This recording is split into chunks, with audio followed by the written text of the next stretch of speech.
Oke, Mbak Putri, terima kasih ya. Nah, hari ini kita di pertemuan ketiga, kita akan lanjutkan ke materi terutama mungkin pendataannya ya. Ya, waktu kemarin saya sempat kirim CAP 533 itu. Apakah ada teman-teman yang sudah sempat baca? Mas Fahir, sempat baca nggak Mas? Belum, Pak. Belum ya?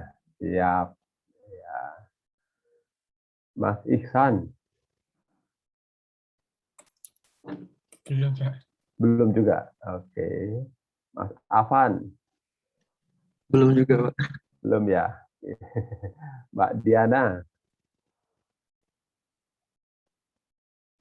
halo Mbak Diana. Mbak Aini, Cairina Aini. Saya baru baca dikit Pak, tapi yang di lampiran aja. Oh, di lampirannya aja ya. Iya, ya. Sampai di mana Mbak yang Mbak dibaca?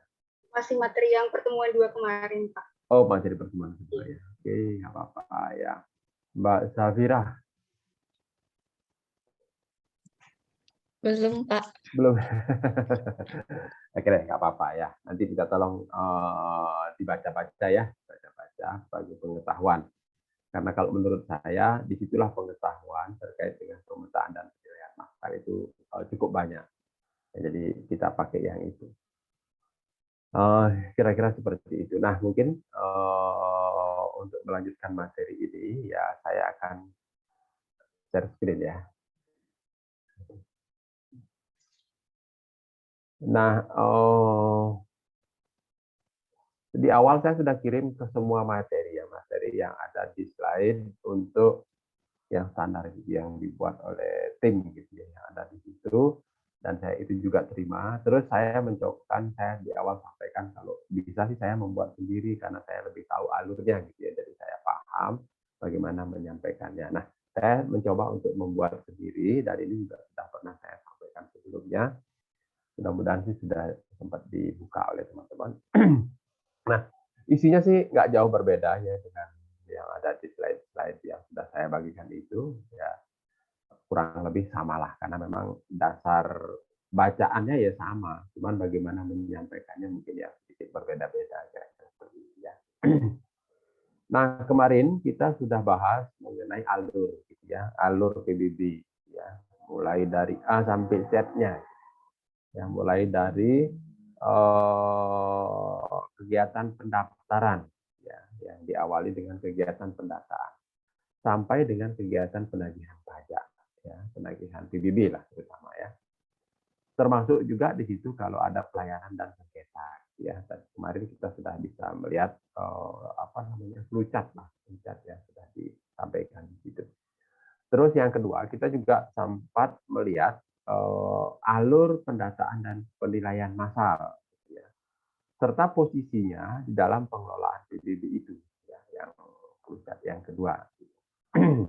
Nah, di sana juga kita ditunjukkan gitu ya, bagaimana pelaksanaan pembentukan pendataan maupun penilaian massal ya, mulai dari pekerjaan persiapan sampai dengan pencetakan produk keluaran ya, outputnya ya. Persiapan ya yang kita lakukan di kantor sebelum tahun anggaran ya, yaitu membuat rencana kerja sampai dengan persiapan sarana dan prasarana ya, setelah rencana kerja itu disetujui tentunya di tahun anggaran berikutnya. Setelah sarananya ada, termasuk peta dasarnya, baru kita lakukan pekerjaan lapangan ya. Pekerjaan lapangannya itu memang khusus untuk melakukan pendataan. Ya, kita lakukan dengan nanti kita akan bahas ada 4 kriteria pilihan ya, alternatif. Ya, nah di situ kita mengumpulkan SPOP, kita menggambarnya, kita beri nomor, NOP gitu ya. Nah, baru nanti kita lakukan penilaiannya. Ya, penilaiannya, hasil penilaian akan menjadi ketetapan ya, yang kita sebut SPPT, yang kita harus segera distribusikan ke wajib pajak. Ya. Nah, ini kita mulai dengan pembentukan basis data ya. Nah, ini mungkin kalau teman-teman sempat baca ya di lampiran CAP 533 mungkin sudah melihat apa namanya ini, flowchart yang ini gitu ya, flowchart yang ini. Bentar ya. Mungkin ingat.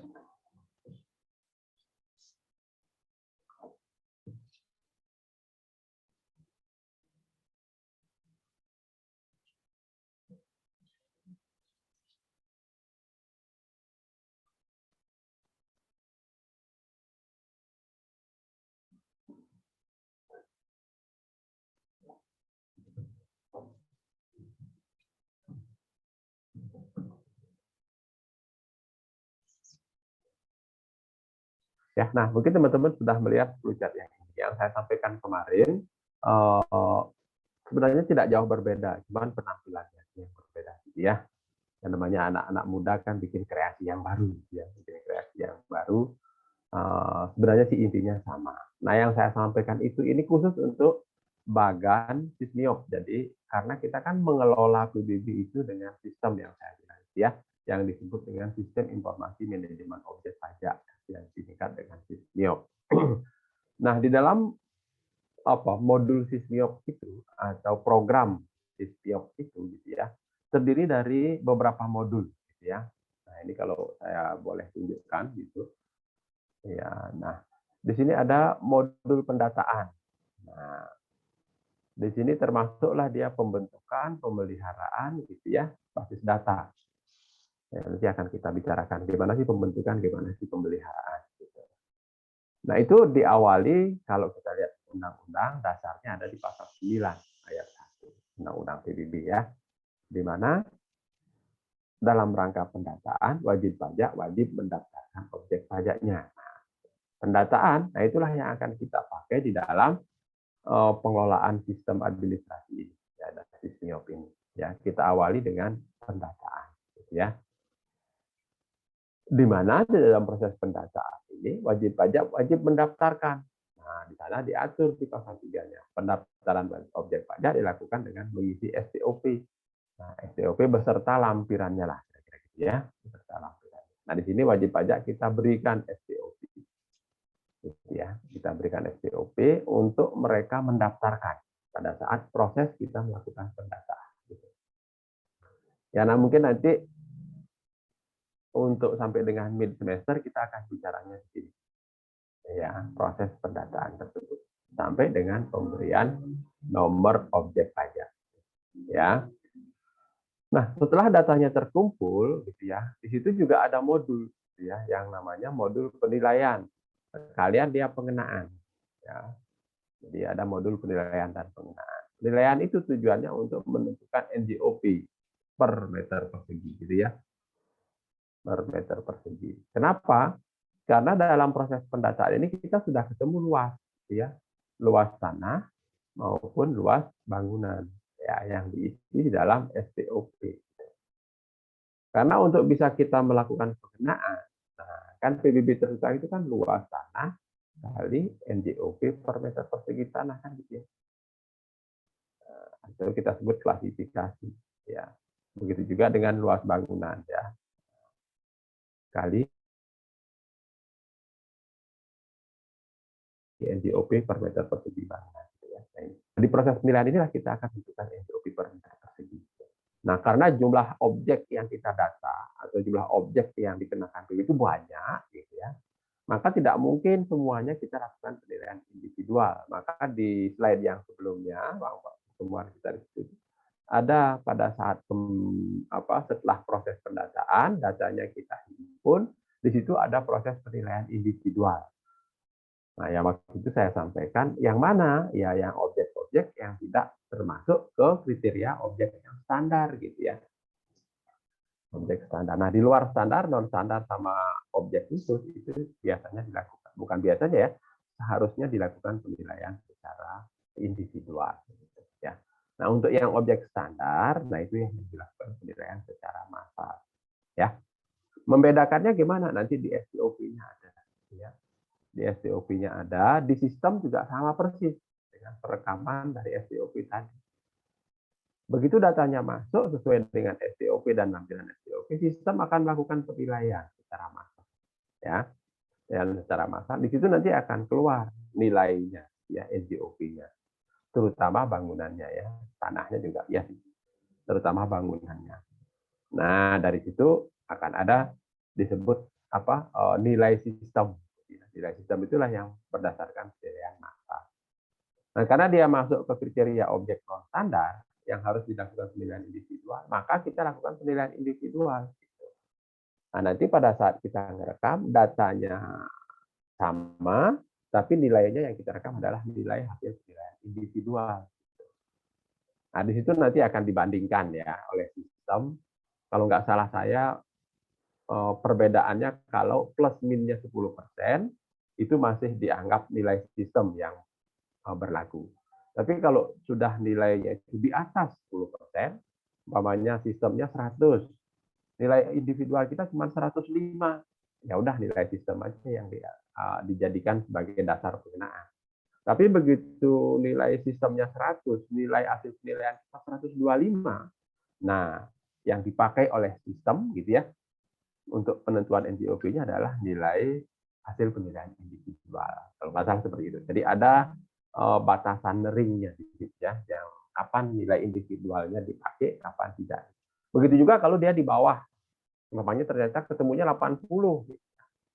Ya sudah, yang dipakai adalah nilai individual. Tapi kalau ketemunya 92 sampai dengan 90 lah, nah itu tetap yang dipakai nilai sistem ya di dalam proses pengenaannya gitu ya, dalam proses pengenaannya.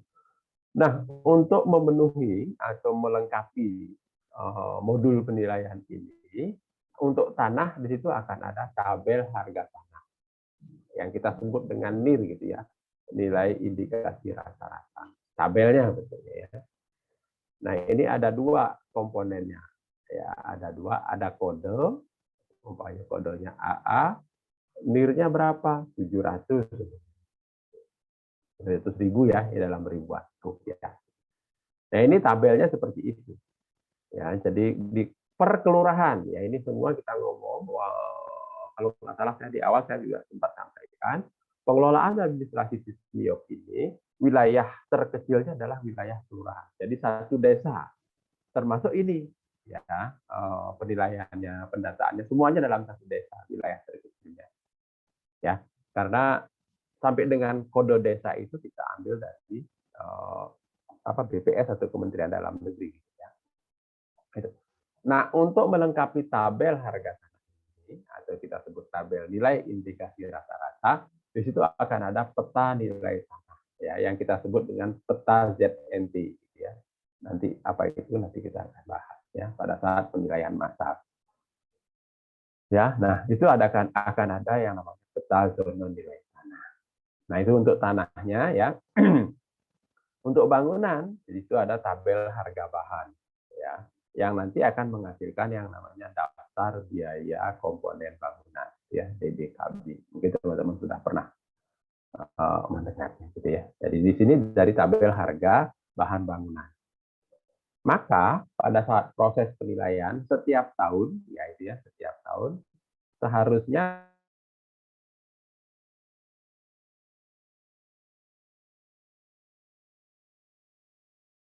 tabel harga bahan ini diubah, akan analisis BOW, gitu. Ketemu nanti DBKB, gitu ya. Nah komponennya ya nanti kita akan ya ini bahas ya. DBKB ini ada ongkos tukang, gitu ya, ongkos tukang, atau ada harga material, gitu ya. Kalau ongkos tukang ini dia ambil dari BOW itu dia template gitu ya. Jadi kalau kita membuat fondasi ya dari batu kali gitu namanya ya, membutuhkan kepala tukang berapa, terus pembantu tukang berapa. Ada di sini. Ada template-nya. Nah, itu semua dikalikan dengan harga material. Berarti material yang dibutuhkan apa? Batu kali, pasir, semen gitu ya. Nah, itu kita masukkan harga itu nanti akan diolah, ketemu biaya pembuatan fondasi batu kali per meter persegi sekian, kira-kira seperti itu ya, DBKB-nya. Nanti kalau teman-teman melakukan pendataan, ketemu objek pajak bangunan, fondasinya apa? Batu kali. luasnya berapa, sekian, udah ketemu ya nilai dari fondasinya saja gitu ya. Harga material dikalikan ongkos tukangnya untuk membuat fondasi dengan luas atau volume sekian. Ya, nah itu nanti kita akan bicara di sini nih pada sesi setelah mid test ya, setelah UTS ya. Kita akan bicara mengenai penilaian massa. Nah, di sini ada pendataan yang saya tadi. Nah, mungkin nanti sampai dengan UTS kita akan bicaranya di sini. Ya. Selain itu, di situ ada modul penagihan atau penerimaan pembayaran maksudnya ya, jadi pembayaran pajaknya ya. Jadi di situ ada modul penagihan. Kalau wajib pajak setelah jatuh tempo nggak bayar, ya sudah kita lakukan penagihan. Atau kalau WP-nya bayar, nah itu disebut penerimaan. Sarananya ya kita sebut dengan surat tanda terima setoran. Biasanya ini kita taruh di bank, ya, di bank. Yang sekarang mungkin sudah nggak hard copy lagi, dia sudah elektronik, jadi udah nggak perlu lagi kita cetak. Kalau dulu memang kita cetak, jadi manual dia ya. Jadi nanti wajib pajak begitu dia membayar kita sobekin, namanya Mbak Aini, NOP-nya berapa, nomor 005 di Kelurahan A Blok 5 gitu ya. Nanti begitu bayar ke bank, oleh bank nanti akan dilihat, oh ini yang Blok 5 nomor 5 diambil nanti sama dia, ada 5 bagian di situ, satu untuk bank, ya benar, satu untuk bank, satu untuk kantor pelayanan, 2 kalau nggak salah untuk kantor pelayanan, satu lagi untuk si wajib pajaknya. Nanti bagian wajib pajaknya dikasihkan ke Mbak Ai. Bahwa sudah lunas tanggal sekian dikasih cap bank, gitu ya. Nah sekarang udah nggak seperti itu lagi, jadi semuanya dalam bentuk file. Ya, jadi sudah nanti tinggal ada barcode-nya, barangkali kalau di Tangerang Selatan itu ada barcode-nya ya. Jadi begitu orang bayar tinggal cering, udah lunas, selesai. Nah, seperti itu. Nah itu penerimaan. Nah kalau penagihan kalau wajib pajak belum membayar sampai dengan jatuh tempo ya. Nah di sini dasarnya ada ini biasanya ya, SPPT dipegang oleh wajib pajak, SPTS taruh di bank, DHKP daftar himpunan ketetapan pajak itu biasanya kita taruh di kantor kita, di kantor desa, sama di bank itu sendiri ya. Jadi ada di bank gitu ya. Nah seperti itu ya untuk modul penerimaan dan penagihan. Nah, selanjutnya ada modul pelayanan ya. Ini ada modul pelayanan. Itu ada kalau nggak salah saya dulu 13 jenis pelayanan gitu ya, mulai dari pendaftaran, pemutakhiran, salinan, STPT, apalagi ya banyak pokoknya ada keberatan, pengurangan, apalagi pokoknya kalau nggak salah saya ada 13 jenis pelayanan yang dilakukan melalui pelayanan satu tempat. Jadi itu WP-nya yang aktif. Ya termasuk kalau namanya dia nanti memutakhirkan data gitu. Ada siapa nih Mas Faksir umpamanya, rumahnya udah berubah gitu ya. Dulunya mungkin lantainya masih keramik, sekarang punya duit ganti jadi granit atau jadi marmer gitu ya. Nah itu bisa dilaporkan karena nanti akan berpengaruh kepada nilai pemutakhiran data. Nah untuk mengintegrasikan semua modul-modul ini mulai dari pendataan, penilaian, penerimaan, penagihan dan pelayanan itu. Nah itu dibuatlah nomor objek pajak ya, nomor objek pajak. Nah karena memang kita kan pajaknya pajak objektif ya, tanah dan bangunan itu pajak objektif gitu. Jadi yang diberikan nomor adalah objeknya, bukan subjeknya seperti NPWP ya. Jadi yang diberikan nomor adalah objeknya. Nah, maka pada saat proses pendataan itu, semua bidang tanah, termasuk yang tidak kena PBB, itu harus didata, harus diukur, dan diberikan nomor. Diberikan nomor objek pajak. Gitu ya. No. Kecuali mungkin jalan, sungai, gitu karena dia menyeberang beberapa areal, gitu ya nggak mungkin kita berikan nomor. Nggak di ini. Tapi kalau dalam satu areal tadi di blok, ada kuburan di situ, terus ada masjid, ada musola, ada tempat umum lah ya yang masuk ke pasal 3 Undang-Undang PDB, tetap harus didata. Termasuk tanah kosong, umpamanya atau tanah yang ada bangunan, tapi penghuninya nggak ada gitu. tetap harus didata dan diberikan nomor. Ya. Nah, ciri utama gitu yang di nanti 523 itu teman-teman bisa baca. Ciri utama daripada sysmiop dibandingkan dengan pengelolaan di sebelum sysmiop gitu ya. Ini sysmiop ini mulai tahun 92 kalau saya salah, tahun 92 terus sampai dengan terakhir diserahkan ke Pemda 2014 gitu ya. Nah, di situ akan ada NOP tadi ya, nomor objek pajak. Nah, itu di sana dibilang sifatnya unik gitu ya dan tetap gitu ya. Uniknya seperti apa? Satu nomor itu hanya dimiliki oleh satu objek.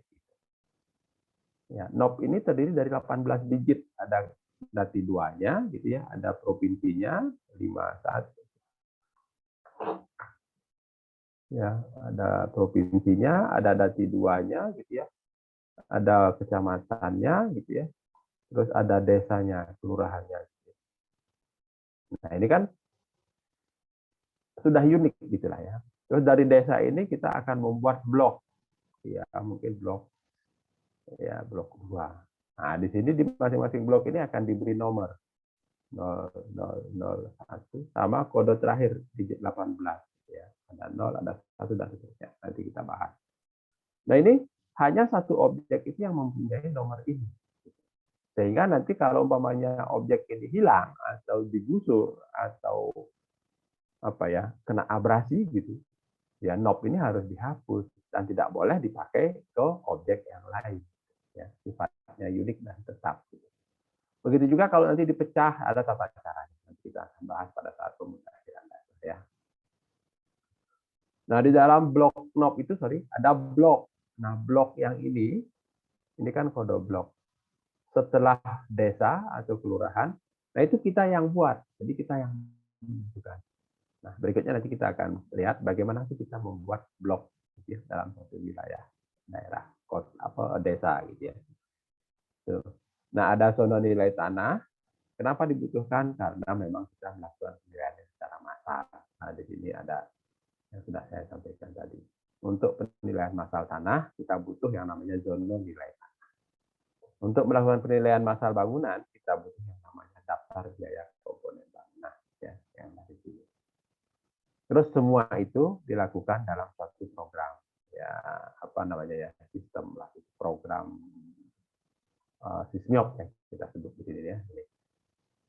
Ya, kira-kira gitu. Jadi inilah ciri dari sysmiop. Kalau dulu apakah tidak pakai komputer? Pakai juga, tapi komputer hanya untuk mengetik saja dan menyimpan data gitu ya. Jadi datanya disimpan di situ, kalau ada perubahan kita rubah. Nah, nanti kalau sudah melakukan penerimaan, penagihan, segala macam itu manual lagi. Dia mencetak DKP, mencetak SITS, ya manual. Nah, tapi dengan sysmiop ini semuanya sudah terintegrasi di sana ya, kira-kira seperti itu. Oke, sampai di situ ada yang mau bertanya? Silakan.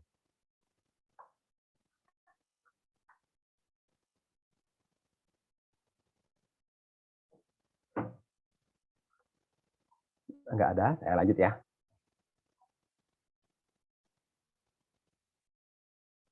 Nah, kita masuk mulai dari sini ya. Modul pendataan.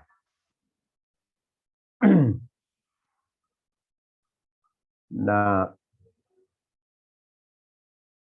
disebut juga sebagai pembentukan basis data. Ya, jadi modul pendataan itu kita sebut juga sebagai pembentukan basis data. Kenapa? Karena di situ ada, nah ini waktu ya, ini sysmiop mulai dari sini tahun 92 ya, saya bilang sysmiop tadi ya.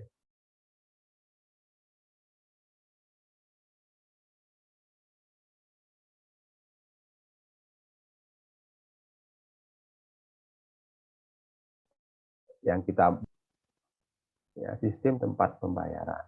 Sebelumnya lagi ya mungkin manual lah. Jadi saya ngalamin manual itu ya pada tahun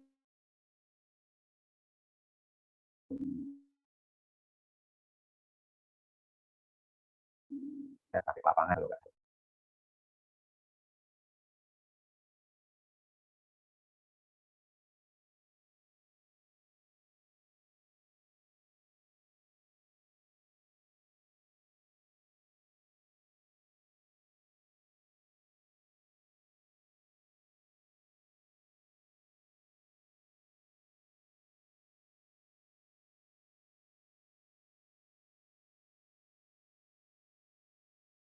kegiatan untuk membentuk ya, untuk membentuk suatu basis data sesuai dengan ketentuan SysMIOP.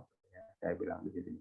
Jadi dari sebelum SysMIOP menjadi dia SysMIOP. Dengan ciri yaitu tadi ada NOP, ada blok, ada ZND, ada DBKB, ada program komputer. Nah, pembentukan ini dapat dilakukan dengan 3 ini ya, komponen ini biasanya. Pendaftaran, nah, awalnya sih disebut dengan proses pendataan. Maka di sini modulnya disebut modul pendataan. Ya. Karena dalam pasal 9 itu diaturnya seperti itu, dalam rangka pendataan wajib pajak wajib mendaftarkan objek pajaknya. Ya. Jadi di situ kita melakukan pendataan, wajib pajak mendaftarkan, setelah dia didata, masuk datanya kita lakukan penilaian. Ya. Berikutnya ya pengelolaan yang lain ya, mulai dari pencetakan pengenaan, penagihan, penerimaan pelayanan dan seterusnya. Dengan bantuan keuangan pada satu wilayah tertentu. Nah, wilayah tertentu inilah yang saya sebut tadi, minimal dalam satu wilayah desa atau kelurahan ya. Jadi nggak bisa nggak, karena apa? Di sini ini dia juga sama membentuk basis datanya per wilayah desa. Sehingga kalau kita mau ubah ke SysMIOP, data yang ada di sini, di sistem ini, harus kita hapus. Berarti yang kita hapus satu desa, ya kan? Satu desa. Begitu kita hapus satu desa, ya kita bentuk di sini, kita rekam baru. Ya, dalam satu desa. Yang dilakukan oleh KPP, ya KPP dalam hal ini kantor kita ya, atau pihak lain yang ditentukan oleh Direktorat Jenderal Pajak. Nah ini, pada saat itu gitu ya, di awal-awal SysMIOP ini, jumlah pegawai kita juga nggak terlalu banyak. Sehingga dalam rangka pembentukan basis data, kita butuh banyak orang. Ya, jadi kita butuh banyak orang. Nah, di situ kita memerlukan pihak lain. Ya, biasanya sih pengawasnya dari kantor pelayanan atau KPP. Nah, kita rekrut orang-orang di daerah sana, di desa itu gitu ya. Karang Taruna biasanya yang kita pakai. Atau yang lain lah gitu ya, yang ada di desa. Biasanya sih Karang Taruna ya, kita pilih mereka, kita suruh mereka mendaftar, terus kita tes, terus kita latih gitu. Maka di sana di dalam rencana kerja ada proses pelatihan petugas gitu ya. Biasanya itu dari pihak lain tadi ya. Jadi kita latih sehingga mereka bisa dalam pembuatan sketch peta dan pengisian SDOP. Jadi kita latih mereka untuk mengumpulkan data tadi. Nah, di lain itu ada juga pihak lain ya untuk daerah-daerah tertentu yang biasanya daerahnya masih pedesaan seperti itu, wilayahnya luas-luas, orang sananya nggak terlalu banyak gitu. Ya kita rekrut dari swasta gitu ya. Dulu ada perusahaan swasta yang melakukan kegiatan surveyor namanya.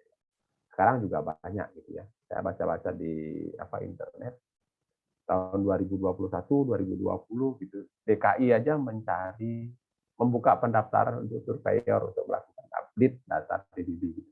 Ya, sama yang kita lakukan zaman dulu. Nah, di situ untuk yang daerah pedesaan dulu ada kebetulan surveyor yang anggotanya itu sebagian besar pensiunan tukang ukur dulu, ada namanya mantri ukur.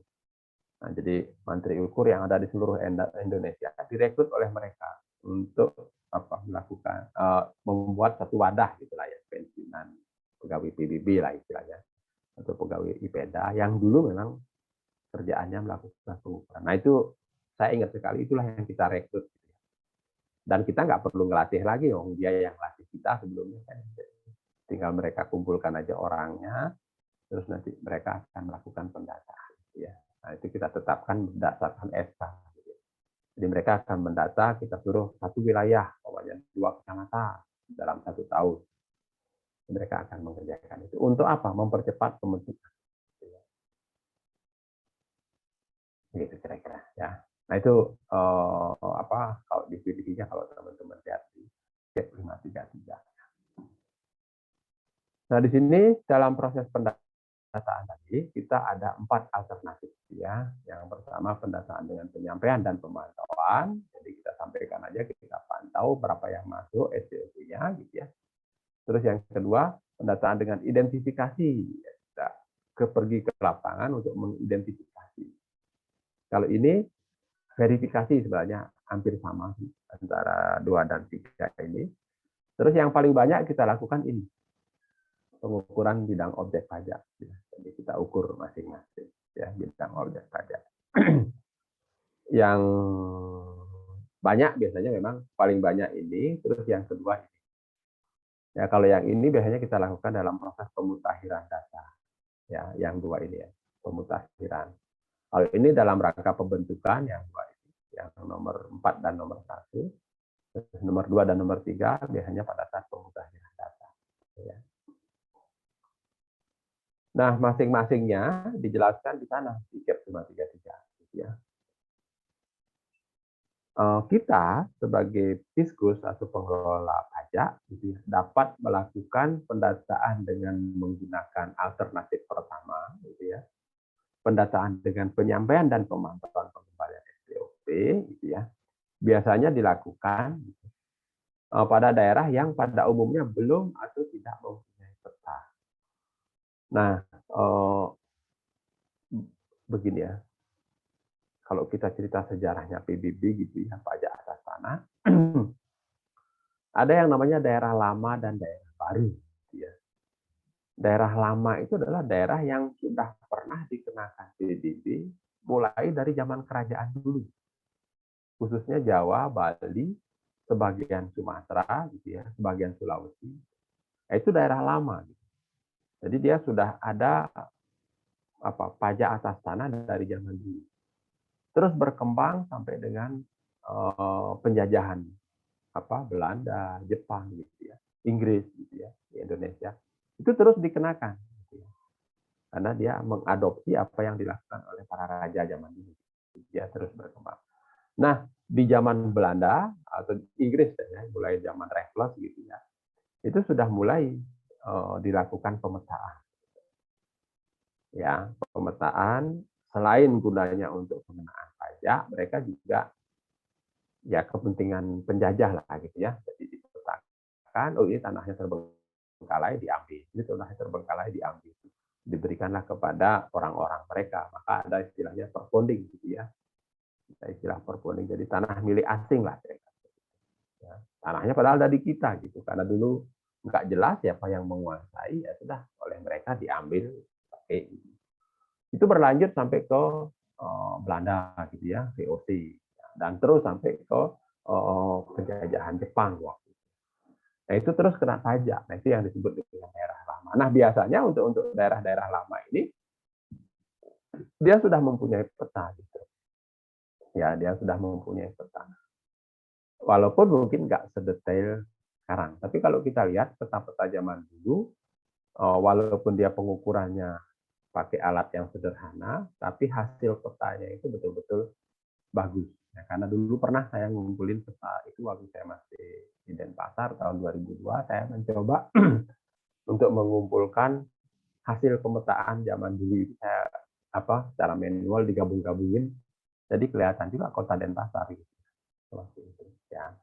Ada pengukuran tahun 1907, ada pengukuran tahun 1925, ada pengukuran 1927, ada 1939, ada 1942 gitu ya. Selanjutnya baru nanti mulai dari 1959 gitu ya. Jadi seperti itu ya. Nah, mereka biasanya punya peta, tapi kondisinya ada yang tahun 1907 tadi ya, ada yang 1925, ada yang 1942, ada 39, ada yang 59 gitu. Yaitu ada petanya. Nah, untuk yang kita lakukan ini yang tidak ada petanya gitu. Atau merupakan daerah terpencil, daerahnya yang tidak ada petanya umumnya ya Sulawesi sebagian juga, Jayapura itu sama sekali nggak ada gitu ya. Sumatera bagian selatan dan tengah itu ya, barat itu nggak ada juga, tapi ada juga sedikit. Terus arah ke timur yang sampai ada cuma di Lombok, belah timurnya lagi nggak ada. Kalau Jawa, Bali hampir semuanya ada ya. Terus ya itu kira-kira seperti Kalimantan juga nggak semuanya ada, cuma daerah-daerah sedikit yang pinggir-pinggir kali yang ada di sini. Daerah Banjarmasin gitu ya, Balikpapan gitu. Karena mungkin perkembangan penduduk pada waktu itu kan melalui jalurnya itu kan jalur sungai atau laut ya. Yang ada pelabuhan pasti berkembang.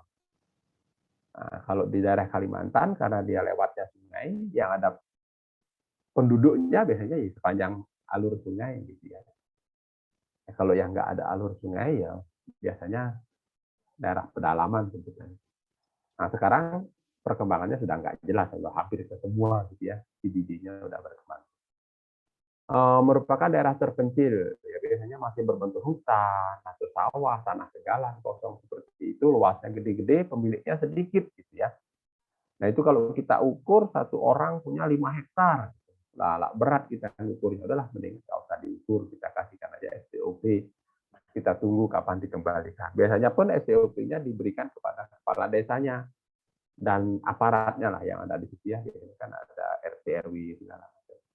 Nanti mereka lah yang akan menyebarkan STOP itu. Ya mereka kita ajarin untuk mengisinya seperti apa.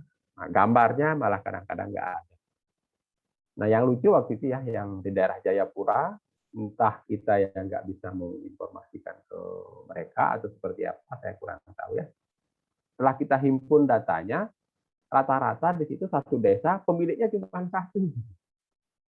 Makanya kita kaget, datanya masuk, lah kok satu desa SPPT-nya cuma satu.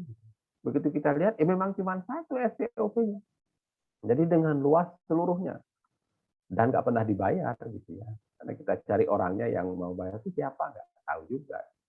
Nah itu kita kurang jelas apakah memang kita pada saat menginformasikan gimana isinya nggak jelas, atau memang orang sananya nggak ngerti, atau memang beneran satu desa itu dimiliki oleh dia sendiri gitu. Kayaknya sih kalau di Jawa, di Bali nggak masuk akal gitu ya. Jadi satu desa, penduduknya cuma satu, kepala desanya dia, rakyatnya dia, gitu kan nggak mungkin. Atau mungkin ada rakyatnya kok nggak punya tanah. Ya, nah dari daerah seperti itu, akhirnya kita perbaikilah data-data seperti itu ya. Atau mempunyai potensi PBB yang relatif kecil, itu tadi ya, kayak daerah-daerah yang masih berbentuk sawah, tegalan, kan nggak terlalu gede PBB-nya. Kalau kita data secara detail mungkin nggak efisien gitu ya.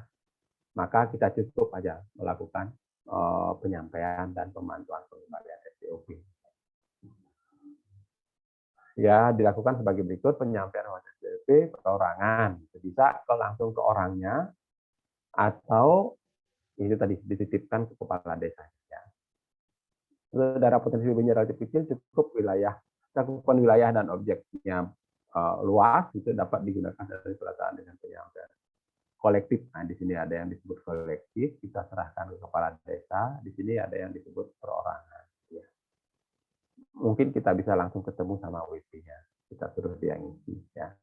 Kalau yang ini kolektif. Ya. Pokoknya di sini tanya Pak Lurahnya, Pak Lurah ada berapa? Ada 10. Ya sudah, kita kasih SPOP 10. Tolong Pak Lurah ya, nanti dikasihkan ke warganya biar nanti diisi, ngisinya begini. Gitu. Nanti 2 bulan lagi kami datang ke sini, nanti kita ambil. Ya udah kita ambil. Nah, di situ kan di SPOP itu kan ada denah ya. Nah, mereka kita minta untuk membuat denah. Jadi kasar aja gambarnya gitu. Oh ini tanah saya nih, ya saya si A. Oh di sini ada tanahnya miliknya si C gitu ya. Oh di sini ada lagi tanah miliknya si D. Ya kan nanti ini kita gabung-gabungkan gitu ya. Menjadilah dia peta blok gitu. Dari apa peta asal-asalan lah yang dibuat oleh mereka. Ya.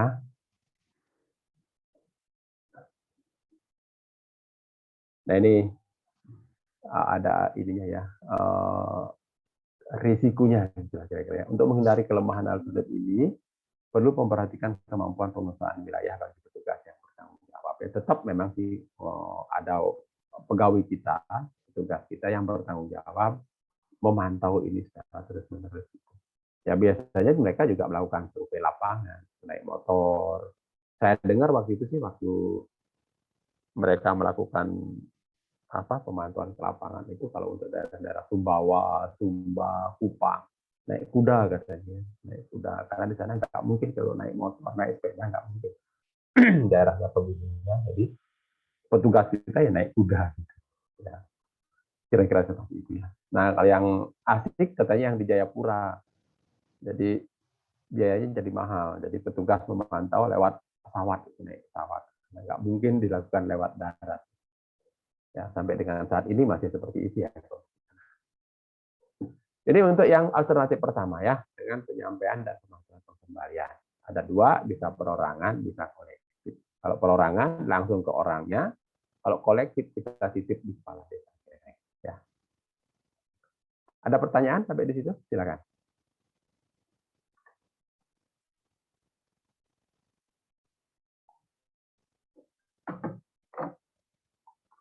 Kalau nggak ada, saya lanjut ya.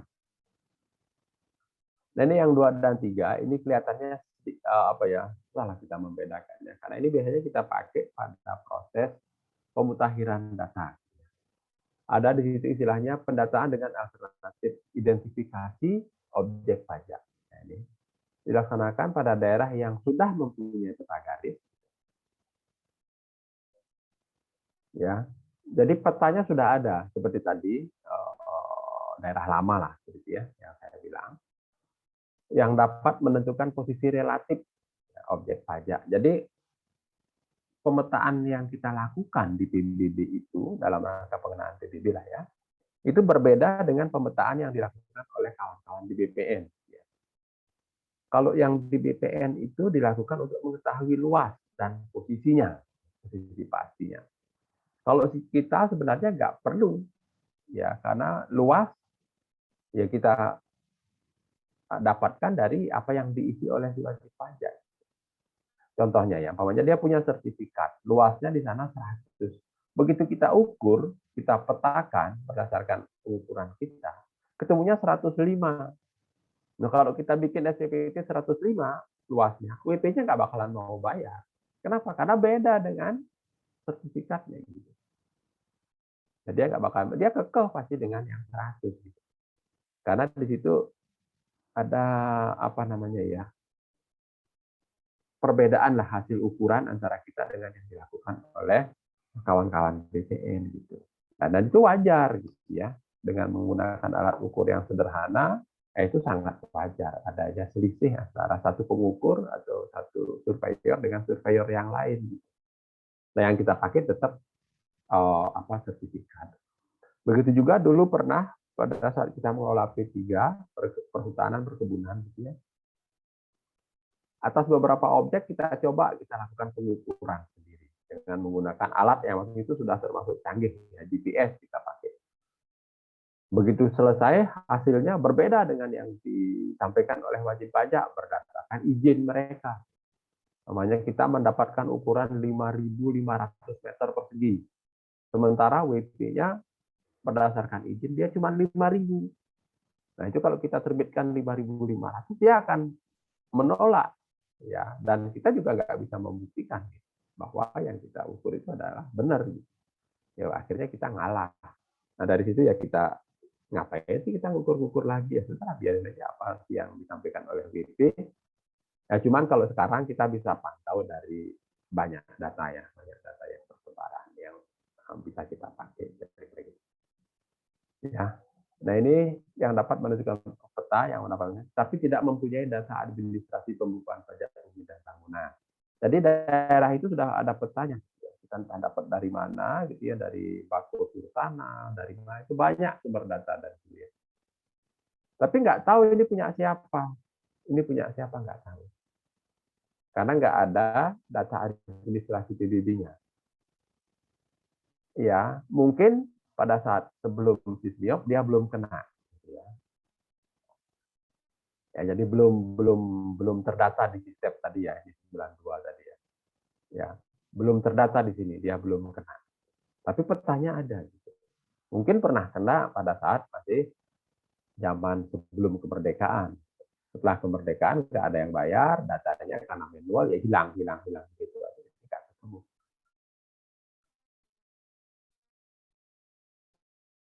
Ya, ini kita identifikasi siapa, datanya seterusnya berdasarkan peta yang ada. Kalau terjadi perubahan di lapangan, ya kita ubah, kita pecah kita. Ya, tapi petanya sudah ada ya. Terus berikutnya, nah ini juga di sini dibilang ya, dimungkinkan ya. Data tersebut merupakan hasil pendataan secara lengkap 3 tahun terakhir. Jadi peta ini kita percaya kalau memang dia hasil pendataan 3 tahun terakhir. Ya. Karena sebelum 3 tahun kemungkinan sudah banyak berubah. Ya, kalau sudah seperti ini ada datanya, oh ini dipetakan tahun berapa, 3 tahun yang lalu kita pakai. Tapi kalau enggak, ya kita pilih alternatif keempat. Ya, makanya saya bilang lebih banyak dipakai alternatif keempat. Terus yang kedua, yang ketiga ya, pendataan dengan verifikasi objek. Ya, alternatif ini dapat dilaksanakan pada daerah yang sudah mempunyai peta garis dan sudah mempunyai data pembukuan. Ya, nah ini sudah ada nih, tapi masih di step di sini. Ya, masih di sini. Belum masuk ke Sysmiop, tapi datanya sudah lengkap. Cuman teman-teman, pemberian nomornya yang berbeda. Kalau sekarang di Sysmiop di sini ada namanya blok. Ya. Nah, bloknya itu kita kasih kode tadi ya, blok 1, blok 2 dan seterusnya. Pada saat step di sini yang ada sampai dengan desa. Jadi ada desa di sini atau kelurahan. Setelah desa itu ditulisnya 00 semua. Bloknya nggak ada. Ya, dalam satu desa sih tetap, tapi dia bloknya nggak ada. Nah, di sini ada nomor terusan 001. Sehingga kalau kita mau mencari, kita harus buka satu desa. Ya, kita buka satu desa, oh 001 ini ada di mana? Oh, ternyata ada di sini. 02-nya ada di mana? Ada di sini. Karena dia dalam satu desa. Bloknya beda-beda gitu. Nah, ini pun sering kita nggak pakai gitu. Daripada puyeng, mendingan kita ngukur lagi gitu. Ya, maka alternatif 2 dan 3 ini jarang dipakai, khususnya dalam pembentukan basis data. Ya, kalau pemutakhiran oke lah, dia pakai verifikasi. Ya, hasil Sysmiop juga gitu ya. Setelah Sysmiop semua, baru nanti ini kita lakukan untuk pemutakhiran data. Ya, ini kira-kira seperti itu bedanya ya. Kalau ini data administrasinya nggak ada. Kalau ini ada, tapi masih dalam bentuk sebelum Sysmiop. Yang saya bilang tadi step gitu ya. Sebelum Sysmiop kan step. Di situ nggak ada blok dia. Bloknya 000 semua. Sehingga data itu adalah data dalam satu desa atau kelurahan. Nah, nyarinya kan lama gitu ya kan. Itu kira-kira seperti itu. Maka untuk yang terakhir ada alternatif yang keempat, pendataan dengan pengukuran bidang objek pajak ya. Nah, ini sebenarnya semuanya bisa gitu ya. Ada nggak ada peta dasarnya bisa, karena kita akan mengukur gitu. Ya. Jadi alternatif ini dilaksanakan pada daerah yang hanya mempunyai seket peta desa. Gitu ya. Jadi biasanya sih ada ya seket petanya. Ya. Dan atau peta garis, tetapi belum dapat digunakan untuk menentukan posisi relatif. Gitu ya. Jadi ada ini aja, oh ini desa A. Kita nggak tahu si B itu ada di mana tanahnya, nggak tahu. Ya, maka ini perlu kita lakukan pengukuran bidang. Termasuk juga kalau kondisinya A, B, dan C ini, pasti kita larikan ke sini. Karena alasan tadi ya, jadi sulit sebenarnya kita mengidentifikasi, sulit kita mau verifikasi. Gitu. Karena nggak bakalan ketemu gitu. Ya. Maka inilah yang sering kita pakai. Ya mungkin nanti dalam proses penjelasan berikutnya, pendataan dan penilaian maksimal kita akan lebih banyak di sini. Ya, pendataan dengan pengukuran bidang objek pajak. Ya. Jadi kita dari peta dasar, nah yang kita sebut peta desa tadi ini, ya. Nah itu kita akan pecah-pecah menjadi blok-blok. Nah, mungkin di bawah nanti akan ada ya di slide berikutnya. 1, 2, 3, 4, 5. Nah, desa A kita pecah menjadi 5 blok. Blok 1, blok 2, blok 3, blok 4, dan blok 5. Nah, masing-masing blok inilah nanti akan kita keluarkan per blok. Jadi di blok 1 kan itu ada dati 1, provinsi, ada dati 2, kabupaten, ada kecamatan, gitu ya. Terus ada desa, kodenya kan gitu ya. Terus ada blok. Nah, ini dia blok. Berarti untuk ini 001. Nah, di situ ada nomornya masing-masing. Ini akan ada bidang-bidangnya masing-masing. Nah, ini nomor 1, 2, 3, dan 001 gitu ya. 0, 002, dan seterusnya. Gitu. Ya. Itu yang akan kita lakukan dengan mengukur masing-masing bidang ini. Pada saat kita mengukur, kita memberikan SPOP ya kepada wajib pajak. Nah, SPOP-nya itu diisi karena memang di undang-undang seperti itu ya. Wajib pajak mendaftarkan objek pajaknya dengan cara mengisi dan menandatangani SPOP dan mengembalikannya kepada kantor Direktorat Jenderal Pajak. Nah, karena kita dalam rangka pendataan, kita yang datang ke lapangan, kita berikan WP-nya SPOP. Ya, mereka yang mengisi. Tapi rata-rata sih ya, WP-nya nggak bisa ngisi. Ya. Tetap aja, udah Pak, minta tolong sekalian aja Bapak yang ngisiin, nanti kita tanda tanganin aja. Gitu. Nah, kita bacain dia, kita isi namanya ibu siapa, atau bapak siapa, alamatnya di mana, gitu ya. Luas tanahnya berapa, luas bangunannya, komponen bangunannya seperti apa, nah kita minta dia tanda tangan. Sehingga data yang kita kumpulkan, hasil pendataan kita ketemu, SPOP-nya juga ketemu. Maka dalam proses pendataan ini, output yang diberikan oleh petugas lapangan itu berupa sket peta blok dan SPOP dan lampiran SPOP. Jadi sket peta blok ya ini yang blok 1 ini disket sama dia 3 gambar. Ya, ada berapa bidang? Ada 10 bidang, nanti dari 10 bidang itu akan ada SPOP-nya masing-masing. Ya. Gitu. Nah, ini kemarin mungkin sudah ya pada waktu kita di awal, cuman sekarang bentuknya sedikit berbeda, mulai dari kegiatan persiapan, pekerjaan lapangan sampai ke pekerjaan kantor. Ya, nah, persiapan itu sampai dengan kepenyuluhan. Jadi perlu juga kita datang ke kantor, ke wilayah desa itu, kita undang mungkin orang-orang sana, pengurus desanya mungkin ya, mulai dari kepala desa, terus ada Pak RT, ada Pak RW, atau mungkin tokoh-tokoh masyarakat. Kita berikan informasi bahwa kita akan melakukan pendataan. Ya, sehingga nanti kita bisa minta ke mereka untuk mempersiapkan data pendukung, misalnya kayak sertifikat kalau mereka punya, atau bukti kepemilikan yang lainnya. Ya, kalau enggak ya cukup dengan ini aja. Karena apa yang penting SPOP-nya diisi gitu. Dan kita bisa yakin, mau kita ngukur lagi, dia bilang luas tanah saya 100, begitu saya ukur kok jadi 300. Nah itu kan mungkin aja dia yang salah kan ya.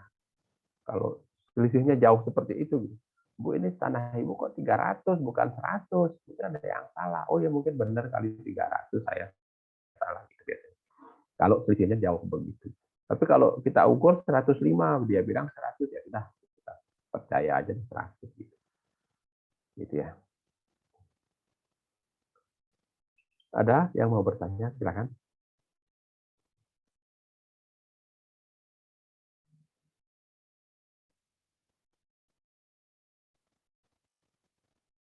Pak mau menanya Pak. Silakan. Siapa nih Mas Fahri? Iya Pak, kalau misalnya wilayahnya itu wilayah pemekaran itu harus di pembentukan data ulang atau verifikasi doang ya Pak? Daerah pemekaran. Maksudnya gimana Mas? Kalau yang pemekaran wilayah gitu Pak, itu kan Oh, datanya udah ada ya Pak ya ya, dari ya, awal ya. gitu. Itu harus verifikasi atau Oke, ya. ulang dulu Pak? Ini mungkin maksudnya gini ya. Tadinya adalah kelurahan A, betul ya? Ya, itu sudah didata semua. Dalam satu perkembangan, oh ini daerah ini dibagi menjadi dua. Ini ada kelurahan A, ini ada kelurahan B, begitu ya Mas ya? Atau Iya mungkin Pak. lebih besarnya ada kecamatan, ada kabupaten gitu ya. Jadi kita yang terkecil aja. Kalau ini datanya sudah ada, ya kita nggak perlu sih sebenarnya melakukan pengukuran lagi, cukup verifikasi aja. Verifikasi yang mana? Tentu nanti yang kelurahan A kita akan masukkan di kelurahan A, ya, tetap dia di kelurahan A, ya Mas ya. Kan di situ di nomor objek pajak kan ada kode kelurahan ya. Namanya kelurahan A ini kita beri kode 001 gitu ya. Nanti kelurahan B dia pasti gini ya 0010 kalau nggak salah. Oh, sorry, benar-benar 001 ya. Nanti kelurahan B sebagai pemekaran dari kelurahan A, dia akan diberi kode 010, sorry, 011 kalau nggak salah ya. Ya, blok 001. Ya, gitu. Jadi dia akan diberi kode 011 gitu ya, 011 di sini. Nah, nanti kita identifikasi mana-mana objek yang masuk ke kelurahan B. Sehingga nanti objek itu kita ubah ya dari tadinya kode 001 terus blok ya, sorry, bloknya kan ada di sini bukan blok 5 ya. Nah, ada terus nomornya kan ya, nomor 001. Nah, ini kita ubah kode desanya. Tadinya 010 menjadi 011. Ya, Mas ya. Nah, untuk bloknya apakah mau kita tetap pakai 005 atau tidak? Biasanya sih nggak mau, pasti dijadikan 001. Sehingga dalam proses verifikasinya, yang tadinya kode 10 di desanya menjadi kode 11, bloknya 005 menjadi 001. Nomor belakangnya biasanya kita biarin. Gitu ya. Nah, pada saat kita merekam, yang kita rekam ini sebagai data baru yang bawah ya, yang perkembangan ini, yang di desa B ini ya, sebagai data baru. Nah, yang ada di sini, di desa lama, di desa A, kan 005 ini sudah masuk ke dia desa B ya. Nah, ini kita harus hapus ini. Kita lakukan penghapusan. Jadi SPOP-nya ada dua. Nah, ya. SPOP perekaman yang NOP awalnya blok kode desanya 10, bloknya 05 menjadi SPOP barunya. Nah, di sini kita lihat ya. Nah, ini ya.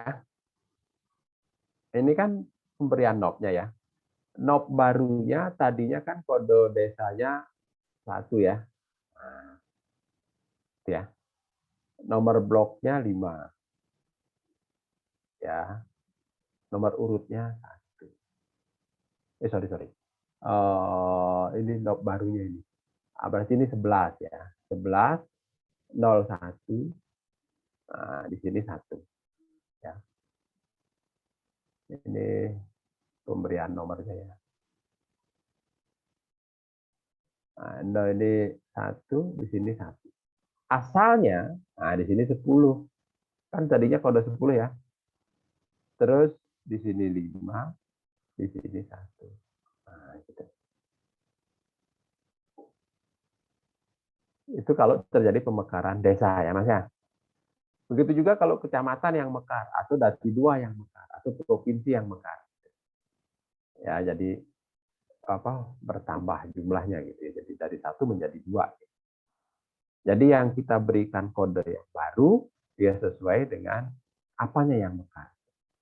Nah, kayak tadi, boleh nggak di sini langsung blok 5? Boleh aja. Tapi kan nggak enak rasanya ya. Ini kok langsung blok 5. Kita bikinnya blok 1. Blok 1 itu dari mana? Dari blok 5 dulunya. Nomornya 1 tetap 1. Nah, nanti ini kan kita bikin di sini perekaman data. Karena ini memang ini belum pernah ada. Ya. Nah, untuk satu lagi kita bikin SPOP satu lagi. Ya. Ini kan sudah ya untuk yang baru ya. Ini hasil pemekaran. Terus untuk yang barunya kita buat lagi. Ini ya. Kita buat lagi. Transaksinya adalah penghapusan. Nah, penghapusan data. Yang kita hapus yang mana? Desa apa tadi? 001 ya. Blok 5 nomor 1. Ini kita hapus. Nah, tadi kan asalnya di sini ya. Dan bila perlu kita kasih penjelasan di sini. Biasanya sih ada tabel di luar ini kita buat gitu ya. Jadi kita sudah bikin secara manual juga masing-masing blok yang mengalami perubahan ya. Nah, ini kita hapus yang data ini. Jadi kalau ada perubahan seperti ini, ya nanti kita sih akan bicarakan ya. SPOP-nya pasti akan ada 2. Ya ini logika aja sebenarnya ya. Kenapa? Karena ya banyak juga ya kawan-kawan kita yang ternyata salah. Ya waktu kita evaluasi, banyak daerah yang contohnya ya, nanti sebenarnya sih ada ya. Nah ini satu objek. Tadinya ini satu nomor, luasnya namanya 2000 ya, 2000 meter. Terus dalam perjalanan ini dipecah ya, menjadi gitu. Ini mungkin 500, ini 500, ini 250, 250. Ya. Terus SPPT-nya untuk yang 2000 keluar, ya. Untuk yang 500, 500, 2000, 2000 itu keluar juga. Berarti harusnya kan cuma ini aja yang baru kan SPPT ya, ada 6 SPPT ya. Tapi yang terbit 7 SPPT karena ini nggak pernah dihapus gitu. Sehingga luas wilayahnya jadi double. Yang segini ini cuma 2000 tapi menjadi 4000 gitu. Sehingga begitu kita cek ya dengan luas wilayah, namanya desa A, luas wilayahnya berdasarkan data BPS itu adalah 10 hektar gitu ya. Tapi begitu kita lihat jumlah daftar PBB yang terutangnya itu kok jadi 2 hektar lebih gitu. Kok melewati luas wilayah. Setelah kita teliti lebih dalam lagi ternyata banyak yang seperti ini.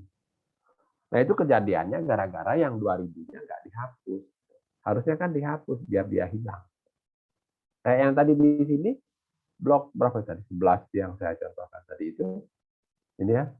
Berarti ini kan akhirnya kalau nggak dihapus di blok di kelurahan A-nya, yang ini nggak dihapus, nah kan akhirnya akan 2. Kira-kira seperti itu. Begitu Mas, mungkin nanti pada saat pemutakhiran kita akan lebih detail lagi ya Mas Fahri ya, teman-teman sekalian. Terima kasih, Pak. Oke, sama-sama. Ada lagi yang lain? Silakan.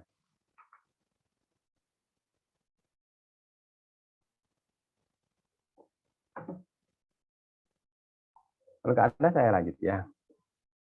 Nah, ini ada pekerjaan lapangan yang mengumpulkan data, pemberian not ini penting ya. Terus penyerahan hasil, terus nanti kita lakukan penelitian, pembendelan, perekaman, terus ada evaluasinya di sini ya. Terus baru cetak produk keluaran. Kira-kira.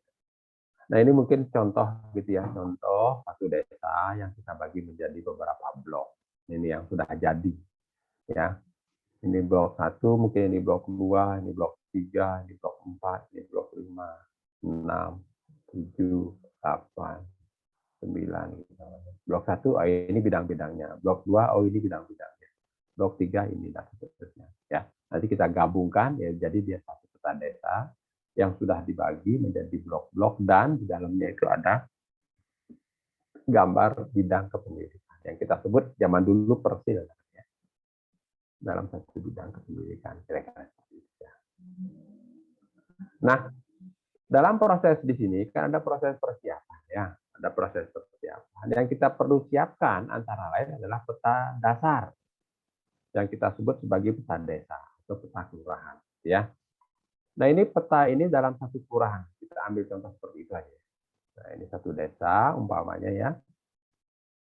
Kalau dulu memang kita agak sulit mendapatkan peta desa seperti ini ya. Kalau sekarang itu banyak. Ya, di Google Map aja kita sudah bisa. Banyak kita cari aja, buka Google Map terus kita ketik wilayah desa kita gitu. Kalau saya coba itu desa Dauh Kurikau, ketemu wilayah desanya. Ini loh batas-batasnya. Jadi kita bisa mendapatkan data itu dengan gampang. Kalau dulu memang agak sulit ya. Jadi kita bisa cari dari BPS, bisa kita cari dari Bakusur Tanah, bisa kita cari dari desanya sendiri. Biasanya di desa ada ya, di dinding desanya itu biasanya ada. Oh ini loh wilayah desa saya, ini RW 1, RW 2, RW 3, RW 4, ini RT 1 di RW 1 dan seterusnya. Ada. Tapi mereka biasanya nggak ada legenda petanya seperti ini. Ya, ini legendanya kan umum ya. Kalau kita nyari peta tujuan umum gitu ya, legendanya umum. Tapi kalau kita untuk kepentingan tertentu, kayak kepentingan PBB PBB, ya yang kita cari ya apa yang kita butuhkan aja. Mungkin batas blok, ya, batas bidang, terus ada objek-objek umum seperti sungai dan seterusnya. Nah ini di peta desa ini, hal pertama yang kita lakukan dalam pembentukan basis data adalah membagi peta desa ini menjadi blok-blok yang tadi saya kasih. Misalnya Desa Krian ini dibagi menjadi 4 blok, ya. Blok 1, nah yang ini dia batasnya. Ini. Nah, ini kita yang buat. Di CAP 533 di situ ada syarat-syarat pembuatan blok. Ya, blok harus dibatasi oleh batas alam atau batas buatan yang tidak akan berubah dalam jangka waktu panjang, gitu ya. Batas alam apa? Contohnya kayak sungai, kali, gitu ya, yang kecil. Nah, itu batas alam. Kalau batas buatan, contohnya kayak gang, jalan, gitu kan, itu batas buatan. Tapi kan itu nggak akan berubah dalam jangka waktu yang panjang. Ya, jangan sampai apa batas blok itu rumah orang, bidang kepemilikan itu nggak boleh. Ya, jadi harus batas alam, gitu ya, yang atau batas buatan yang tidak akan berubah dalam jangka waktu panjang. Nah, sehingga kita membuat batas seperti ini. Nah, di situ juga diatur luas wilayahnya paling besar berapa, gitu ya, atau jumlah WP-nya paling besar berapa. Nanti tolong dibaca ya, saya juga lupa. Ya, karena di situ nanti dibedakan antara wilayah perkotaan berapa, wilayah pedesaan berapa, gitu. Itu diatur di situ. Saya juga lupa itu ya.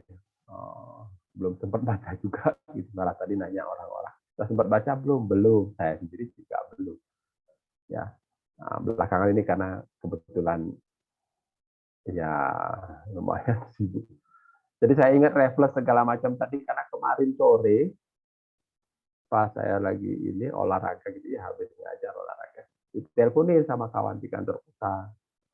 Bri, diperintah sama Pak Direktur disuruh bikin gini-gini, punya nggak tulisannya? Aduh, tulisannya nggak ada. Sejarah perkembangan PBB, coba nanti saya cari ini. Nah, kemarin saya sempat baca itu, jadi makanya saya ingat zaman refresh, zaman ini. Oh ya, kira-kira seperti itu. Mungkin teman-teman sudah baca itu ya, bukunya Pak Endarto kan ada itu ya. Pak Endarto pada saat pembelajaran PBB kan ada sejarah perkembangan PBB. Itu tadi sampai mana?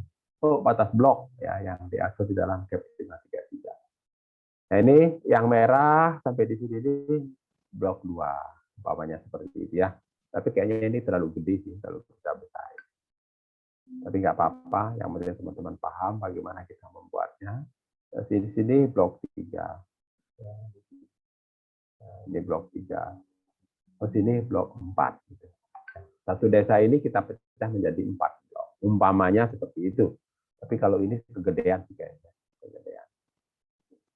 Nah, itu kewenangan kita pada saat pembentukan basis data sebagai petugas lapangan. Ya. Nah, kebetulan awal-awal SISMIOP saya juga ditugaskan di lapangan, jadi saya sempat gitu ya ikut membentuk beberapa blok. Gitu. Kebetulan waktu itu saya di Jakarta Utara, ya daerah Kepulauan Seribu, kebetulan waktu itu saya sempat di situ selama 3 bulan, jadi saya ngedata di situ. Jadi saya membuat batas-batas blok ya, di kelurahan-kelurahan yang ada di Pulau Seribu. Seperti itu ya, kita membuat batas blok. Dengan batasan-batasan yang diatur di CAP 533. Sorry.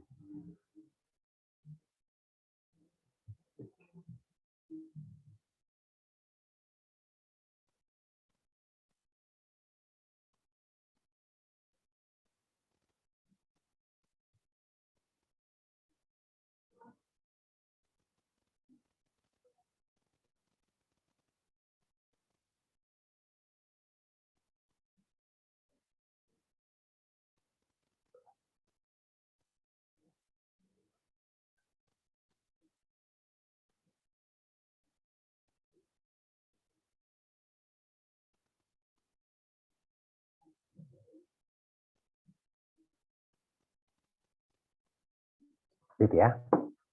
Ini batas blok yang harus kita buat. Nah, setelah batas blok kita buat, gitu ya, kita melakukan pengukuran, gitu ya. Kita pilih alternatif keempat ya, dalam proses pendataan itu. Maka kita harus melakukan pengukuran untuk masing-masing bidang objek pajak yang ada di masing-masing blok tadi. Ya, kita pecah-pecah dia. Nah, ini untuk blok 1 kita keluarin dulu gitu gambarnya. Kita buat sketch untuk blok 1. Ya, kita kan tahu di batasnya mana gitu ya. Oh, batasnya ini adalah jalan raya ini, di ujungnya ini ada kali. Ya sudah, dia di sini. Itu blok 1. Ya. Nah, umumnya ya itu aturan tidak tertulis lah, rule of thumb gitu ya. Di dalam kita melakukan pemetaan dan selanjutnya pemberian nomor, hendaknya dimulai dari ujung kiri atas. Jadi dari sini. Makanya nomor-nomornya itu berurutan dia. Kayak blok tadi kan dari sini ya. Blok 1, blok 2, blok 3, blok 4. Begitu juga dengan nomor knob-nya ya. Knob 1, 2, 3, 4, 5, 6, 7, 8, 9. Jadi dia bentuknya spiral. Gitu ya. Dalam pemberian nomor. Jadi kita mulai dari ya mengukurnya juga biasanya seperti itu. Boleh nggak dari sini? Boleh, tapi nanti pas ujung-ujungnya nggak akan, istilah pemetaan itu angslut gitu ya, nggak akan terkoneksi dengan baik gitu kalau kita mencar-mencar ukurnya ya. Kecuali apalagi ini kan tanpa koordinat ya, kecuali kalau kita sekarang memetakan pakai koordinat gitu. Jadi titik-titik ini kita tahu koordinatnya berapa. Ini, ini, ini, ini ya. Kita cari aja koordinatnya. Nanti untuk nyambungnya yang berikutnya ya cari koordinatnya ini. Nah, kalau ini kan tidak pakai koordinat, dia manual ya. Jadi biasanya sih berurutan dia, di sini diukur dulu. Ya, panjangnya berapa, lebarnya berapa, kasih nomor 1. Nah, untuk biar tidak hilang gitu ya, biar tidak kita kehilangan arah pada saat kita menggambar dan kompilasi data.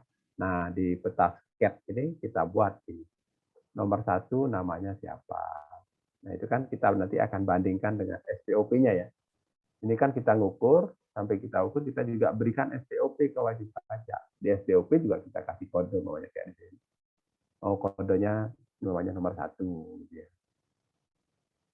Nah, berarti dia nomor 1, namanya siapa. Di sini kita tulis, oh nomor 1, namanya siapa. Gitu. Jadi bisa kita sandingkan seperti itulah. Nanti kita pada saat sudah di kantor kan lupa kita di lapangan ya. Nah, kalau cuma 1 begini sih kita hafal mas ya. 1 begini sudah banyak. Jadi kita ke lapangan aja dulu selama seminggu, habis itu sudah selesai baru kita di kantor. Nah, kalau kita nggak kumpulin dengan baik seperti itu ya agak sulit nanti kita. Ini salah nih, blok harusnya bukan blik, di blok 1. Terdiri dari 1, 2, 3, 4, 5, 6, 7, 8, 9 bidang. Nah, di sini juga terdiri dari 9. 6, 5, 6, 7, 8, 9. SPOP-nya juga ada 9 nanti. Kira-kira gitu. Nah, itulah yang kita lakukan pada saat pendataan ke lapangan. Sampai di sini ada yang ditanyakan. Pengukuran kita lakukan untuk masing-masing bidang ya. Jadi ini kita ukur, manualnya seperti itu. Biasanya itu 2 aja, 1, 2, jadinya kita ngikut seolah-olah segi 4. Kalau memang kalau begini ya nggak bisa. Ini harus kita ukur, ini harus kita ukur, ini harus kita ukur, ini juga belok lagi di sini. Nah, gitu. Jadi, setiap sisi bidang objek itu kita ukur. Ya. Nah, itu kalau pengukuran. Kalau belakangan dengan berkembangnya peta-peta yang ada di luaran dan boleh kita ambil, jadi kita nggak usah ngukur, kita cuma mengkonversi peta ya, dari peta yang ada ke peta yang mau kita buat. Jadi ada peta garis, ada peta foto.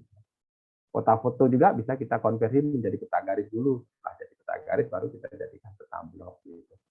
Yaitu teknologi pemetaan sekarang sudah berkembang dan saya terus terang saya nggak ikutin karena memang ya nggak ke sana ilmunya gitu ya. Kalau teman-teman yang geodesi mereka ngikutin. Jadi banyak kok kawan-kawan kita yang dinilai juga ahli-ahli dalam bidang pemetaan. Ya, jadi mereka betul-betul ngikut ke perkembangan teknologi pemetaan. Jadi sekarang di DJP luar biasa itu peta-peta yang sudah dibuat dan gampang membuatnya kira-kira gitu. Asal kita kuasai teknologi tadi. Begitu ya teman-teman. Ada pertanyaan untuk ini alternatif keempat ya, jadi pengukuran dan bidang objek pajak.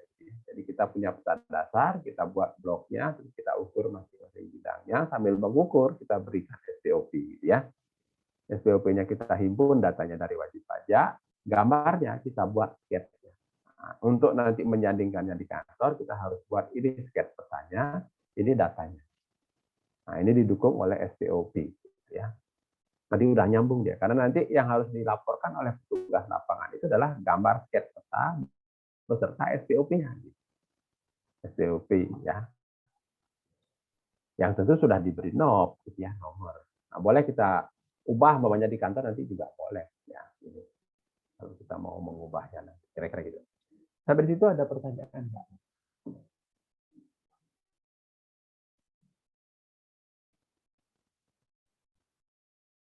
Nah, ini pemberian nomor NOP ya, ada aturannya di PMK berapa ya? Per 48 kalau di situ ada, saya lupa juga ya, ada tata cara pemberian nomor objek pajak PDD. Nah, ini yang saya sampaikan tadi, NOP itu ada 18 digit ya, 12 sampai 18 ini. Nah, ini yang 2 kode provinsi, ya ini ada kode kabupaten. Dia memberi kodenya gitu. Kalau provinsi itu ada 2, sebenarnya ada slide lagi yang saya nggak ada. Ini ada kode pulau ya. Nanti saya kasihkan deh slide-nya yang itu ya, yang lengkap saya. Jadi ada Sumatera gitu ya, ada Jawa, terus ada Bali, ada Nusa Tenggara, di sini ada Kalimantan gitu. Ini ada Sulawesi ya. Di sini ada Jayapura gitu. Ya. Nah, ini semuanya ada kode-kodenya ya, kode pulaunya gitu ya. Nah, kayak Bali dia di situ kodenya 5 Pulau Bali. Sehingga nanti di sini untuk Bali digit pertamanya itu 5. Ya. 1 gitu ya, 5 karena dia cuma sendiri jadi 51. Jawa juga gitu nanti. Jawa kalau nggak salah saya 3 ya kodenya. 31, 32, 33. Lihat di KTP deh. Lihat di KTP nomor NIK ya, nomor NIK teman-teman di situ ada. Sama persis itu 517103. Berarti itu Kota Denpasar. Ya. Nah, di situ saya mohon maaf, saya nanti pelajari lagi deh, lupa saya pemberian kode-kode itu. Yang jelas untuk provinsi ada 2, 1 kode pulaunya, 1 kode provinsinya sendiri. Terus kabupaten, kalau dia kota madya gitu ya, kayak Kota Denpasar gitu, dia diawali dengan kode 7 gitu, 71. Kalau dia bukan, dia 10 gitu ya. Nah, berarti dia Kabupaten Badung, kabupaten ini gitu. Kalau dia masih kabupaten, kalau dia sudah kota madya, dia kodenya diawalinya 7. Ya, gitu. Terus begitu juga kecamatan ya. Nah, ini kalau nggak salah 010 gitu mulainya. 020, 030 gitu ya. Kalau nanti umpamanya kode kecamatan 10 ini dipecah, maka nanti akan ada 2, 0, 10 dan 011. Kodenya seperti itu. Ya, kode kecamatan 2 ini dipecah berarti nanti akan ada 020, ada 021, 022, 023. Berarti hasilnya adalah kode 20 gitu. Kecamatan 20 dan seterusnya. Begitu juga dengan desa. Ya, desa juga begitu. Jadi 0,0,0,10 gitu. Ini kan berapa? Desa 3 berarti sama ya. 0,10, 0,20 gitu ya. Nanti kalau desanya pecah dia jadi gini. 0,11, 0,10 gitu ya. Ada 2 ya. 0,10 dipecah menjadi 0,10 dan 0,1. Begitu juga dengan kecamatan ya. Di tengah angka 2-nya di tengah, angka 1-nya juga di tengah. Diawali 0. Nah, kalau blok, nah ini kita langsung memberikan kode blok yaitu 001 untuk blok 1, 002 untuk blok 2 dan seterusnya. Nanti kalau pecah, namanya blok 1 ini ya. Ini namanya gambar ini deh.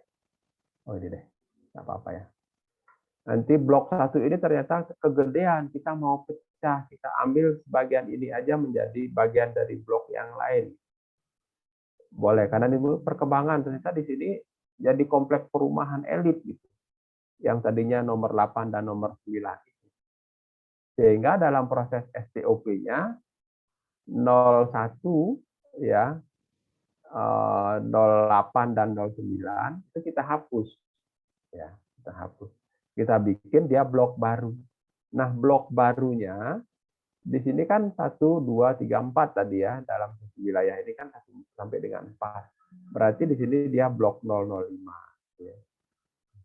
Jadi blok terakhir di dalam wilayah itu. Sehingga nanti kalau ada orang lihat peta kita, oh ini blok 5 ini pasti baru. Kenapa? Karena dia nggak urut tempatnya. Harusnya kan begini ya. Nah, spiral gitu ya. Sini. Ternyata di sini ada blok 5 nih. Nah, blok 5. Nah, orang sudah tahu pasti blok 5 ini baru. Begitu juga nanti kalau umpamanya di sini ada pecah lagi di sini jadi blok 6, ya orang tahu oh blok 6 ini pasti baru, ya pecahan dari blok 2 gitu. Karena memang dia adanya di tengah-tengah ini, terus nggak urut dengan yang nomor terakhir. Begitu juga dengan nomor bidang nanti ya, kayak nomor bidang ini umpamanya. Oh nomor 2 ini dipecah menjadi di nomor 2, terakhirnya berapa? 9, berarti di sini nomor 10. Lah nomor 10 kok ada di sini, berarti ini dia data baru. Pecahan, gitu. Kira-kira gitu ya. Nanti pada saat pemutakhiran kita akan bicara. Ya. Oke, nanti itu nomor urut, terus ada nomor kode urut 18 ini, kode digit ke-18. Nah ini ada tanda khusus ya untuk perkebunan. Kalau yang sisnyop ya, perkebunan, 2 perhutanan, 3 pertambangan, 7 belum sisnyop. Nah, itu yang sistep tadi ya. Nah, bloknya biasanya 000 dia. OP bersama, nanti kita akan jelaskan lebih detail kalau mau untuk OP bersama ya. Biasanya untuk rumah susun ya, yang kepemilikannya adalah kepemilikan rumah susun, di mana di situ akan ada tanah bersama, tanahnya pokoknya kayak rumah susun ya. Nanti bisa di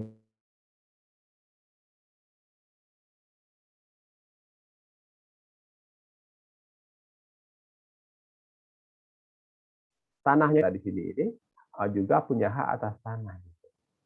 Ya, dan di sini di dalam bangunan ini juga akan ada bangunan bersama, contohnya kayak lorong, gitu ya, di tempat bermain dan seterusnya. Itu pasti akan ada bangunan bersama. Selain bangunan unit, umpamanya Mbak Aini beli apartemen tipe 54, berarti luas kamarnya 54 meter. Karena dia ada di lantai 10, dia juga berhak atas tanah, tapi proporsional ngitungnya. Berapa hak atas tanahnya? Terus dia juga berhak atas bangunan bersamanya kayak lorong tadi itu dia juga berhak.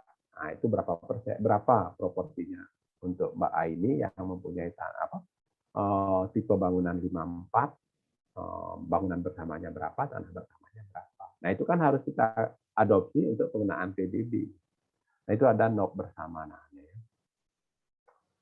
0 untuk OP yang sudah dilakukan. Makanya tadi saya bilang untuk perkotaan biasanya kalau nggak 0, 7 atau ini 9 gitu ya, karena dia NOP bersama. Ya, 0, 7, 9 gitu ya. Itu untuk ke digit ke-18-nya ya. Nah, ini tadi SDOP sudah ya. sudah saya jelaskan. Mungkin nanti pada saat pemutakhiran bisa kita lebih jelaskan lagi ya dengan SDOP ini. Produk keluaran ya tadi sudah ya, ada SDOP, ada sket peta blok, terus nanti kita cetak produk keluarannya mulai dari DHR, daftar himpunan rekaman gitu ya. Terus nanti akan ada DHKP, ya. Terus ada STTT, ya. Terus ada STTS, ya. STTS, gitu ya, surat tanda terima setoran. Terus petanya sendiri nanti ada banyak juga ya petanya ini. Ada peta desa, isinya apa? Isinya blok-blok tadi. Ada peta blok, gitu ya, yang isinya bidang-bidang tadi.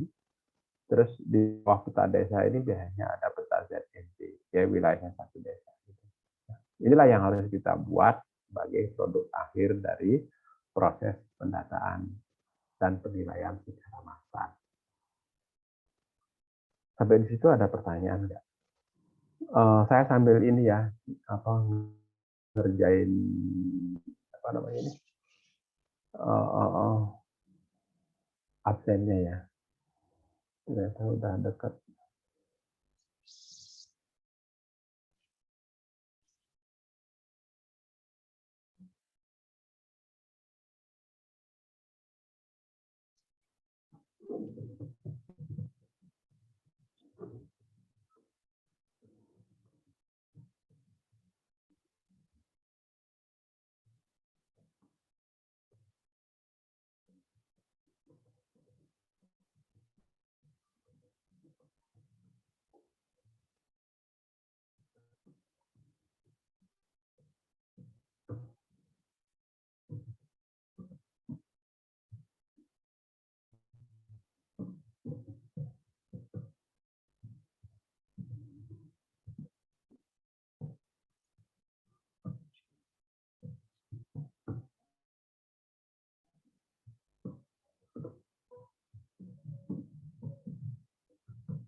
Silakan kalau ada yang mau bertanya. Ini kok malah ini ya, portalnya hang ya.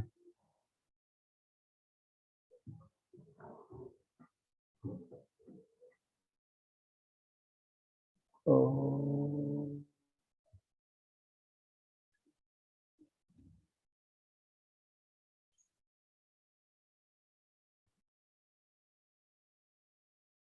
Mas Iqbal hadir ya? Hadir, Pak.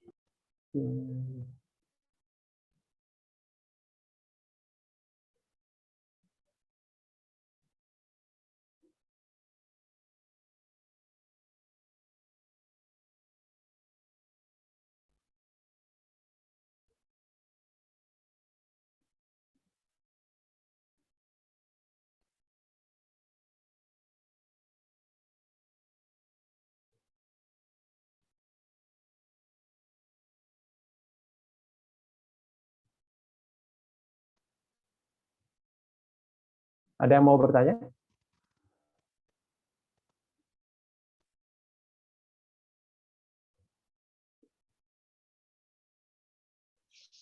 Nah, kalau nggak ada, ya di slide terakhir ini, nah ini ada latihan gitu ya. Coba nanti teman-teman mengidentifikasi lah ya.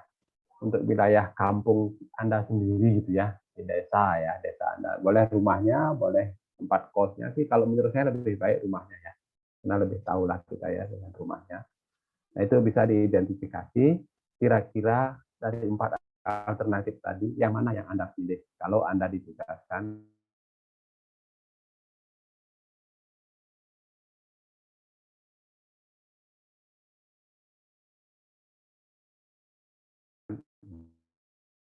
untuk melakukan ya. Dan bisa nanti kepala seksi gitu ya. Cuman sekarang ya alternatif 4 yang paling banyak ya. Tapi coba deh nanti ya, teman-teman silakan untuk membuat. Kira-kira itu, kalau nggak ada pertanyaan, saya kira untuk pertemuan kita hari ini cukup ya. Ya itu tadi karena hari tanggal 18 sama tanggal 25 saya nggak mungkin bisa, jadi saya mohon izin teman-teman, tolong dan terus silakan nanti di sini. Mudah-mudahan kita bisa menyerah kita. Masih 4 lagi pertemuan ya, 4 untuk kita sampai di UTS. Kira-kira itu dari saya untuk hari ini ya. Terima kasih atas perhatian teman-teman dan selamat siang, selamat melanjutkan kalau yang kuliah lagi ya sudah ditunggu